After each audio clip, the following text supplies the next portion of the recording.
হে জগতবাসী, আজ আপনাদের সামনে আমি শামীম আলী চিশতি কিছু আলোচনা নিয়ে আসলাম। সে আলোচনাগুলো আমাদের ভিউয়ার্সের মধ্যে আমাদের অনেক ভাই, আশেক ভাই, ভক্ত ভাই বা ভক্ত সন্তান, আশেক সন্তান, এদের মধ্যে কেউ আমাকে বলেছেন যে আপনি তো বিভিন্ন বিষয়ে আলোচনা করেন, তবে এবার আপনি যে আলোচনাটি করবেন সেটি আলিফ লাম মিম নিয়ে। যে আলিফ লাম মিম যদি আমরা লক্ষ্য করি, যে কোরআন শরীফে যদি আমরা লক্ষ্য করি সূরা ফাতিহা, এরপরে দেখা গেছে বাকারা সূরা দিয়ে আল্লাহ শুরু করলেন এই 30 পারা কোরআন। আর সেই বাকারা সূরার প্রথম আয়াতে কি লেখা আছে? যে আলিফ লাম মিম যালিকাল কিতাবু লা রাইবা ফিহি হুদাল লিল মুত্তাকিন। তাহলে আমি বলবো যে আলিফ লাম মিম, এই আলিফ লাম মিমের যে ব্যাখ্যাটা নিচে দিয়ে লেখা হয়েছে বাংলায় আলিফ লাম মিম, উপরেও আরবিতে আলিফ লাম মিম, নিচেও লেখা হলো আলিফ লাম মিম। তাহলে আমি কাউকে বলেছি তুমি একটু অর্থ করো তো, তুমি একটু অর্থ করো যে ইংরেজিতে ম্যাঙ্গো, তখন তিনি ব্যাখ্যা করলেন আম ম্যাঙ্গো সুইট। বাংলায় দেখা যায় আলিফ লাম মিম, আবার আরবিতেও আলিফ লাম মিম। তাহলে এর যে ব্যাখ্যা বিশ্লেষণ এটা তো পাওয়া গেল না। তবে এই আলিফ লাম মিমের ব্যাখ্যা, এই কথাটা যত আলেম সম্প্রদায় যারা কোরআন হাদিস পড়েছে, মাদ্রাসায় পড়ালেখা করে যারা শিক্ষাগত করেছে, তারা এই কথাটা বলে থাকে যে আলিফ লাম মিমের ব্যাখ্যাটা একমাত্র আল্লাহ ভালো জানে। এখন আমি শামীম আলী চিশতি এটা বলবো যে আলিফ লাম মিমের ব্যাখ্যা যদি আল্লাহই ভালো জানে তাহলে আল্লাহর কাছেই রাখতো, এটা কোরআনে দিলে কেন? নিশ্চয়ই আল্লাহ বলেছে আমি এই কোরআনটাকে মানুষের মধ্যে নাজিল করেছি কেন? মানুষের বোঝার জন্যে, শেখার জন্যে, জানার জন্যে। তো এখন আমরা কি বলে থাকি?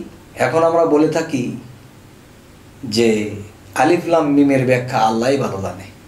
তবে এর ব্যাখ্যা বিশ্লেষণ যদি আমি বাড়ায়া করতে যাই, তাহলে এই ব্যাখ্যা বিশ্লেষণ করতে গেলে অনেকগুলো পথ বের হয়। যেরকম বলা হয় দুধ, আবার দুধের থেকে মাখন বের করা হয়েছে, এখন আর দুধ বলে না, মাখন বলা হয়।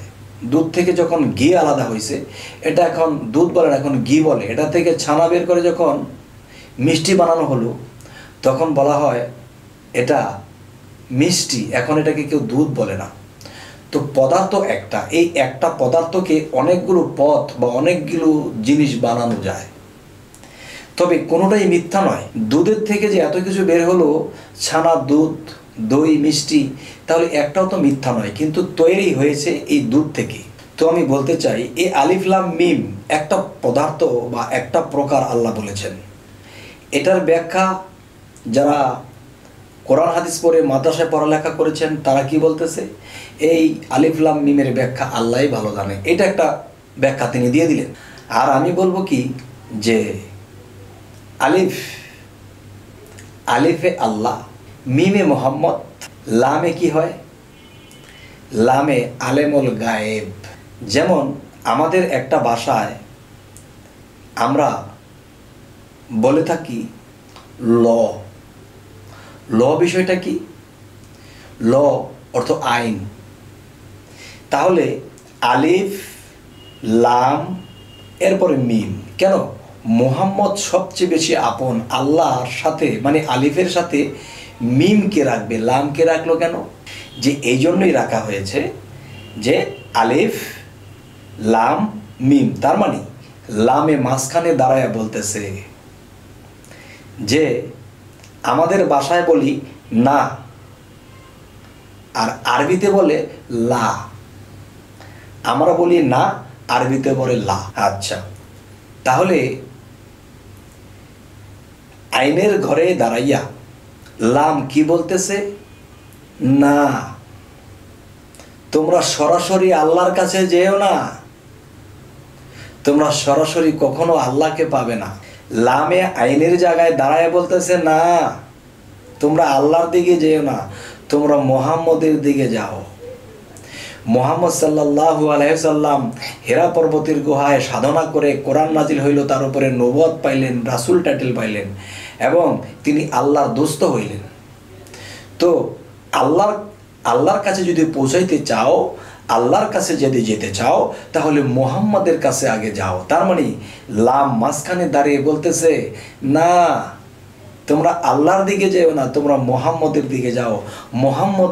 মুহাম্মদকে যদি করতে পারে ভাও, তাহলে তারপরে তুমি দেখবা আল্লাহকে পাইবার পেয়ে যাবে ভাও। হে জগতবাসী, আমাকে যিনি এই কথাটা বললেন যে আপনি আলিফ লাম মিম নিয়ে কিছু আলোচনা করবেন, তবে এই আলিফ লাম মিম নিয়ে আরও অনেক ধরনের ব্যাখ্যা আছে। এই 10 মিনিটের ভিডিওতে অতটা দেওয়া যায় না, তবে দুইটা সাইড তুলে ধরলাম। যারা আলেমি পড়ালেখা করেছেন, যারা হাদিস গ্রন্থ মাদ্রাসায় পড়ে যারা লেখাপড়া করেছেন, তারা কি বললেন? দুধকে দুধ হিসেবেই তারা জানেন। কিন্তু আমি কি বললাম? দুধ থেকে মাখন, দুধ থেকে ঘি, দুধ থেকে ছানা, দুধ থেকে মিষ্টি। তাহলে যখন আলাদা হইল, তখন সেই আলাদা যত হয়েছে, তাহলে দুধের জাত নষ্ট করতে হয়েছে। এই দুধের জাত যদি নষ্ট না হয়, তাহলে কিন্তু সেই পদার্থগুলো বের হবে না। এই পৃথিবীতে অলিয়া উলিয়ারা যখন অলি হইতে অগ্রসর হয়, তখন দেখা যায় তারা এই সমাজের যত মানুষ শরীয়তের ইবাদত করতেছে, তাদের জাতের সাথে তারা মিশতে পারে না। কেননা তারা দুধ ছিল যখন, তখন তাদের সাথে মিশেছিল। যখন এই দুধটা যখন মথন করা হলো, তার মানে সাধনা করা হলো মুর্শিদ ধরার পরে, তখন এখান থেকে ঘি, দুধ, ছানা আলাদা হইল। তখন এক একটা আলাদা নাম ধরলো, এক এক জিনিসের আলাদা আলাদা স্বাদ হইল। তো এই পৃথিবীতে যারা শুধু নিজেকে দুধ বানায় রাখলো, তারা দুধ থেকে ছানা, ঘি, মাখন, দধি হয় নাই। তারা শুধু কি বলে যে আলিফ লাম মিমের ব্যাখ্যা আল্লাহই ভালো জানে। আল্লাহই যদি ভালো জানে, তাহলে আল্লাহর কাছেই রাখতো। তাহলে উলিয়ারা সাধনার দ্বারা কি করেছে? এই আলিফ লাম মিমকে তারা ঘাটতে কি করলেন? এখান থেকে দুধ, দধি, ছানা, মিষ্টি আলাদা করলেন। তখন আলাদা আলাদা স্বাদ হলো। যখন আলাদা আলাদা স্বাদ হয়েছে, তখন শরীয়তের তরিকতের বিভিন্ন মানুষ তাদের কাছে যায়, গিয়ে তাদের কাছে জীবনের কোনো ফাইসালা চায়, আল্লাহকে পাইতে পথ চায়। তখন সেই পথ যখন পেয়ে যায়, তখন তারাও এই দুধকে মথনা করতে করতে আলাদা আলাদা যখন দুধ, ঘি, ছানা, মিষ্টি আলাদা হয়, আলাদা আলাদা যখন স্বাদ হয়, তখন তারাও সমাজের মধ্যে অনেক মানুষের কাছে লাঞ্ছিত, বঞ্চিত হয়েছে। কেননা যে উনি বেলাইনে চলে গেছে। কারণ দুধ তো নষ্ট হয়ে যায়, নষ্ট হওয়ার পরে এই জাতগুলো বের হয়। এখন যে আউলিয়ার পথে অগ্রসর হবে এবং আউলিয়া হতে চলবে, তখন তার ডিসকালার হয়ে যাবে, তাকে সমাজের মধ্যে মিশতে দেখা যায় না। কারণ কারোর সাথে সে মিলে না। কেন? দুধ থেকে যখন দুধ, চিনি, সমস্ত দই এবং সমস্ত অন্যান্য পদার্থগুলো, সেগুলো আর দুধের সাথে মিশতে পারে না। তাই উলিয়ারা নিজেকে সাইড করে অন্য রূপ ধারণ করে বসে থাকে। তখন কিছু সাধারণ লোকেরা তাদেরকে ভণ্ড বলতে থাকে। হে জগতবাসী, আজ আমার এই কথাগুলোর একটাই উদ্দেশ্য, যে এই আলিফ লামের ব্যাখ্যা একরকম ভাঙা হলো, বোঝানো হলো। আমি পরের বারে এই আলিফ লামের ব্যাখ্যা আবার আরেকভাবে, যেমন দুধ, দই, ছানা, মিষ্টি, এরকম আরও কিছু পদার্থ করে আমি এই আলিফ লামকে সামনে ছাড়ব। সকলে যদি মনে করেন যে হ্যাঁ, আলাপটা ভালো হয়েছে, আমরা এরকম আরও আলাপ চাই, তাহলে অবশ্যই আমাদের এই চ্যানেলটি সাবস্ক্রাইব করুন। পরবর্তীতে আপনারা আমাদের এই ভিডিওগুলো পেয়ে যাবেন ইনশাল্লাহ। তো সকলেই ভালো থাকবেন। আজ এই পর্যন্তই। আল্লাহ হাফিজ।